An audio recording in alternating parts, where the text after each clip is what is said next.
तो सभी दोस्तों को हैप्पी न्यू ईयर। आप सबको वो सारी चीज़ें मिले जो आप चाहते हैं, जिसके आप हकदार हैं, और वो सब मिलना भी चाहिए, ये आपका हक भी बनता है। एक नई शिक्षक भर्ती आए, आप सीटेट निकालें और उस नई शिक्षक भर्ती में आप पार्टिसिपेट करें और आपका सिलेक्शन हो। चलिए बिना किसी टाइम वेस्ट के अब दोस्तों स्टार्ट करते हैं आज का सेशन। एक शिक्षक को अपने विद्यार्थियों को किस प्रश्न का उत्तर देने के लिए सहज अनुमान लगाने के लिए करना चाहिए। क्वेश्चन को पढ़ने के बाद चीज़ें समझ में नहीं आएंगी क्या बोल दिया है, लेकिन मैं समझाता हूँ आपको। एक शिक्षक जो है अपना विद्यार्थी, जैसे मैंने आपसे एक सवाल पूछा और आप सवाल का जब उत्तर दे रहे हैं तो आपको चीज़ें समझ में नहीं आ रही हैं, तो मैं कुछ कुछ चीज़ें ऐसे बोलूँगा जिससे आप अनुमान लगा सकते हैं। तो हम वो चीज़ आप अनुमान लगाने के लिए मैं ऐसी क्या चीज़ें करूँगा, तो बस यही है, आपको प्रोत्साहित करूँगा। जैसे मैंने पूछा कि भारत का राष्ट्रीय फूल क्या है, तो बच्चे को कन्फ्यूज़न है गुलाब है कि कमल है, तो मैं बोलूँगा कि जो वैलेंटाइन डे को देते हैं वो नहीं है, बताओ किस कलर का है फिर गुलाब का फूल। तो बच्चा समझ जाएगा इन सभी चीज़ों को और बच्चा जो है वहाँ पर जवाब दे देगा। तो हमने प्रोत्साहित किया उसको। और हम ऐसे अगर उसे डांट दें कि तुम नालायक हो, तुम्हें कुछ भी नहीं आता, तुम्हें ये भी नहीं पता भारत का राष्ट्रीय फूल क्या है, अरे एक बार बताओ, उसके बाद कभी भूलेगा ही नहीं, कोई दिक्कत वाली बात ही नहीं है। अनदेखा कभी नहीं करना, दंडित कभी नहीं करना, तुझे नहीं आता, अवरोध नहीं पैदा करना, अवरुद्ध नहीं करना है, ठीक है। तो कोई भी प्रश्न अगर बच्चे को नहीं आता है, बच्चा बताने की कोशिश कर रहा है, तो आप उसको मतलब प्रोत्साहित करेंगे ताकि वो चीज़ों को समझ सके, चीज़ों का अनुमान लगा सके। तो प्रोत्साहित करना इंपॉर्टेंट है। एक और यहाँ पर बहुत अच्छा सवाल है जो बार बार पूछा जाता है, हर एक शिफ्ट में देखने को मिलता है। किस प्रकार का शिक्षा शास्त्र एक शिक्षक को अपनी कक्षा में व्यक्तिगत विभिन्नताओं का ध्यान रखने में मदद करता है। तो एक आप शिक्षक हैं और अपनी कक्षा में अपनी कहीं ना कहीं आप निजी की बात करें, आपके अंदर निजी कुछ ऐसी चीज़ें हैं जिसका आप ध्यान रखोगे। वो क्या क्या चीज़ें हैं जो आप ध्यान रखोगे कि आप परफेक्ट हो सकें। कहने का मतलब है कि आप जब जाएंगे तो आपके अंदर भी कुछ क्वालिटीज़ हैं, उन क्वालिटीज़ को इन्हेंस करेंगे अपने अंदर और उन क्वालिटी को मेंटेन करने की कोशिश करेंगे। कुछ विशेषताएं आपके अंदर वो क्या होनी चाहिए। तो मानकीकृत वो एक समान ऐसा नहीं है, मानकीकृत निगेटिव होता है। पूरी तरीके से परीक्षाओं पर केंद्रित कि हम तो टेस्ट लेंगे, अगर बच्चा गलती करता है चाहे कुछ भी करता है, आकलन करने के लिए टेस्ट, ये गलत चीज़ होता है।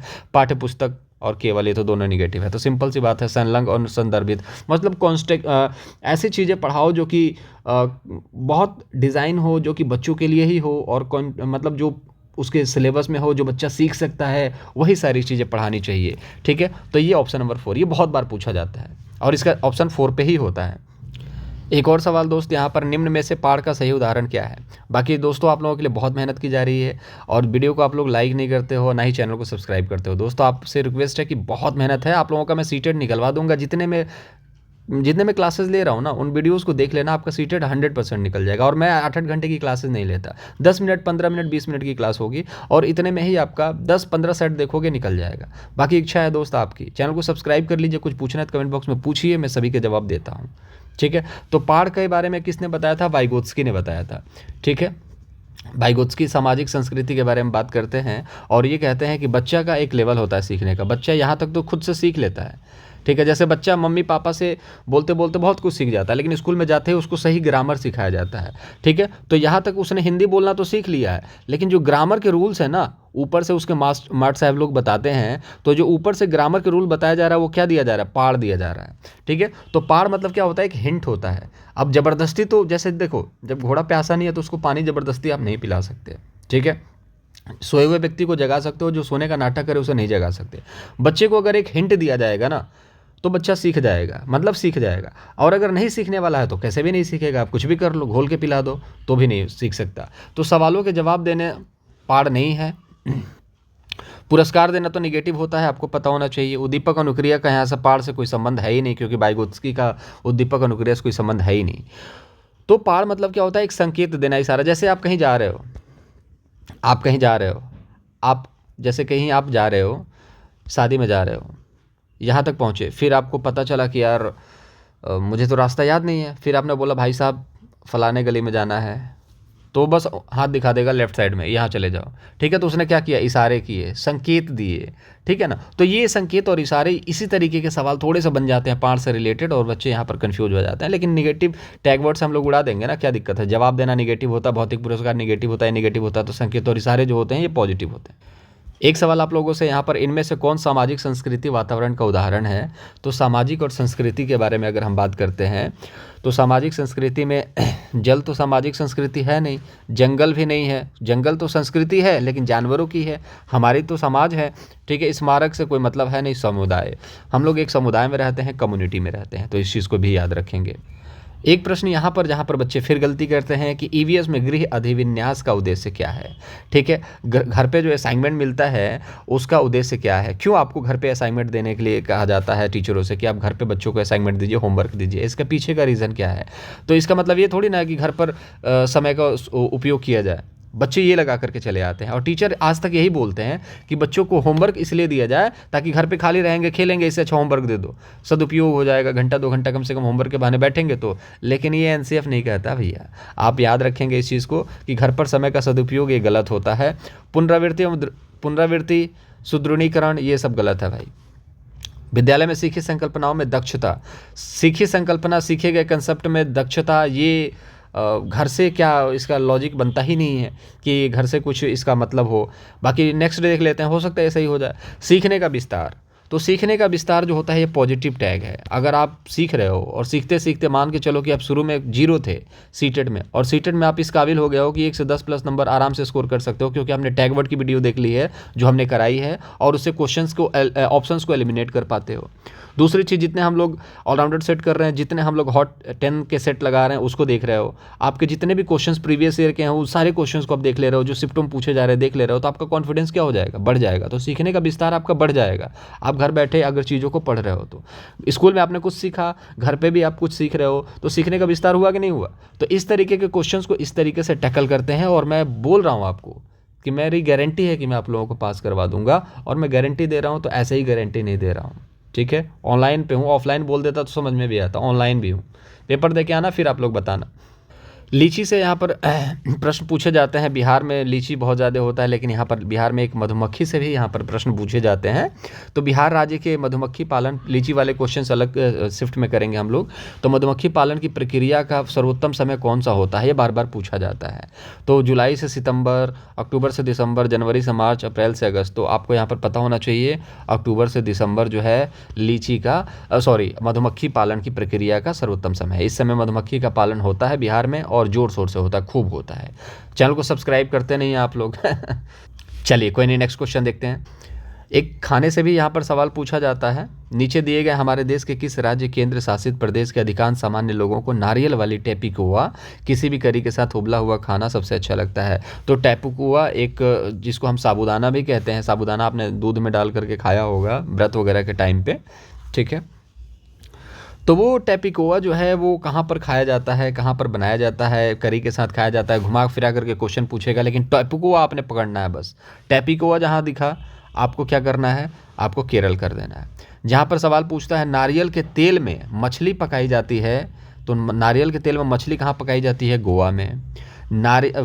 सरसों के तेल में मछली कहाँ पकाई जाती है? तो जम्मू कश्मीर में। तो ये कुछ सवाल हैं जिनको मैं करवा रहा हूँ। इनको मैं एक क्वेश्चन अलग से बना दूँ, बोलूँगा कि मैंने 10 क्वेश्चन करवा दिए। मैं 10 क्वेश्चन, लिखने का 10 क्वेश्चन है, लेकिन मैं उसमें 30-35 क्वेश्चन आप लोगों को दे करके जाता हूँ। तो जितने अच्छे शिफ्ट में क्वेश्चंस के करा रहा हूँ उतने कोई नहीं कराएगा पूरे यूट्यूब पर, मेरा चैलेंज है, और जितने कम समय में। लेकिन वही है कि आप लोग सब्सक्राइब नहीं करते हो चैनल को, और ना ही वीडियो को लाइक करते हो। रेगिस्तानी ओक नामक पेड़ पाया जाता है, और एक गुरु शिक्षक होने के नाते मैं आपसे बार बार थोड़ी बोलूँगा यार कि सब्सक्राइब कर दो। आपका फर्ज बनता है कि आपको वीडियो अच्छा लगे तो आप सब्सक्राइब कर दो और वीडियो को लाइक कर दो, ताकि अगली वीडियोज़ आपको फिर मिल सकें। रेगिस्तानी ओक नामक पेड़ पाया जाता है। तो अर्जेंटीना से अभी इन्होंने वर्ल्ड कप जीता है फीफा का, फुटबॉल का। अब अर्जेंटीना के बारे में क्या है, जैसे ये धरती है, ये एक इंसान है, कैसे इंसान बनेगा, ये है मान लो इंसान, ठीक है। ये एक इंसान है, ये अर्जेंटीना में खड़ा है। तो एक इंसान है जो इंडिया में खड़ा होगा, ठीक है। ये इंसान जो है इंडिया में खड़ा है, ठीक है। तो दोनों एक दूसरे के उल्टे होंगे, ठीक है। ये सवाल बनता है कि अगर आप इंडिया में हैं और अर्जेंटीना, कौन सा ऐसा देश है जहाँ पर उसका प्रतिबिंब जो बिल्कुल उल्टा बनेगा? तो अर्जेंटीना में, ठीक है। तो एक क्वेश्चन था, इसको भी मैंने बता दिया। चलिए, रेगिस्तानी ओक नामक पेड़ पाया जाता है। बच्चे क्या लगा कर के आ जाते हैं? राजस्थान, क्योंकि खेजड़ी वृक्ष के बारे में उन्होंने पढ़ा है और राजस्थान लगा के चले आते हैं। गलत है ये। आंसर होगा ऑस्ट्रेलिया। इस चीज़ को याद रखेंगे। रेगिस्तानी ओक नामक पेड़ जो पाया जाता है वो ऑस्ट्रेलिया में पाया जाता है। उसकी जड़ें जो होती हैं 30 मीटर नीचे तक चली जाती हैं, बहुत कम पानी का इस्तेमाल करता है। बाकी रेगिस्तानी ओक के बारे में डिटेल में और भी बात करेंगे, लेकिन अभी नहीं। अभी नेक्स्ट क्वेश्चन की तरफ आगे बढ़ते हैं। चलिए, इसका आंसर आप खुद करेंगे। संसार की 5वीं, भारत की पहली महिला जिसने माउंट एवरेस्ट की चोटी पर कदम रखा है, इसका आंसर आप लोग हमें करेंगे कमेंट बॉक्स में, और मैं आपसे रिक्वेस्ट करूंगा आप बिल्कुल करेंगे, ठीक है। और इसमें कंजूसी नहीं होनी चाहिए, आपको पता है तो बिल्कुल करिएगा। नेक्स्ट क्वेश्चन देख लेते हैं और इसके जवाब मैं कमेंट बॉक्स में दे भी दूंगा। फेवरेट क्वेश्चन ये है दोस्त सीटेट का। एक ईवीएस की अध्यापिका मीरा को शांत क्लास बहुत पसंद है। जैसे कुछ टीचर होती हैं जिनको शांत क्लास बहुत पसंद होता है, बच्चे शांति से रहें और वो अपना सूटर बुनती रहें, ठीक है, बच्चे कुछ ना बोलें। जहाँ बच्चे कुछ बोलेंगे उनको बोलेंगे कि बहुत बदमाश हो गया है, पापा को बुला के लाना, ऐसा कुछ होता है। तो मीरा जी हैं जो बहुत शांत हैं, शांत क्लास को पसंद करती हैं। सूटर बिनना हो या कोई और वजह हो या फिर शांत रहती हो, वह अपने विद्यार्थियों को कहती हैं कि वे बैठ कर अपना अपना कार्य करें। आप प्राइमरी के बच्चे थोड़ी ना शांत बैठेंगे, उनको शांत बिठाओगे तो स्कूल ही ना जाएं। उसके विद्यार्थी जो है निम्न में से किससे वंचित रह जाएंगे, मतलब उनको अगर शांत बिठाया जाएगा तो कैसा, ऐसा क्या चीज़ है जो उनसे छूट जाएगा, वो पीछे हो जाएंगे। तो बहुवृद्धि बहुवृद्धि ऐसा नहीं है, बहुवृद्धि से कोई मतलब नहीं है। अवलोकन से सीखना, ठीक है, अवलोकन अवलोकन तो वहाँ पर हो नहीं रहा है, अवलोकन तो कर नहीं रहा। अवलोकन तो जब क्षेत्र भ्रमण पे जाएंगे तब तो होगा ना।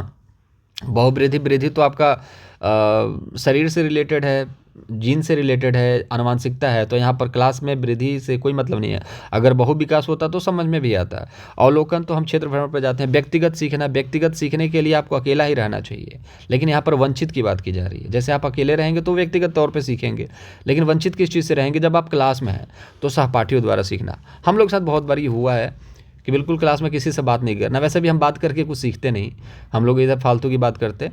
लेकिन कोई बात नहीं, प्राइमरी स्कूल का मुझे आज तक याद नहीं है कि मैंने प्राइमरी स्कूल में क्या किया क्या नहीं किया। तो सहपाठियों द्वारा सीखना इंपॉर्टेंट होता है, उससे वंचित हो जाएंगे बच्चे अगर उनको बात नहीं करने दिया जाएगा। तो ये कुछ इंपॉर्टेंट क्वेश्चंस थे जो हम लोगों ने डिस्कस करे हैं। उम्मीद है कि आपको वीडियो अच्छा लगा होगा। अगर पूरा वीडियो देख लिया होगा तो मुझे ये पक्का है कि आप वीडियो को लाइक ज़रूर करेंगे, चैनल को सब्सक्राइब जरूर करेंगे, क्योंकि इससे बहुत हेल्प मिले होगी। और इसके जैसे न जाने कितने मैं सेट लगाने वाला हूँ आप लोगों के परीक्षा से पहले, जिससे आपका पेपर आसान हो जाएगा। कहने का मतलब है 20-25 सेट तो हम जरूर करेंगे, जिसमें से 15 भी लगा लोगे तो क्वेश्चन कुछ रिपीट होते हैं, आपका काम आसान हो जाएगा। बाकी मुलाकात अगले वीडियो में करेंगे। अपना ख्याल रखेंगे।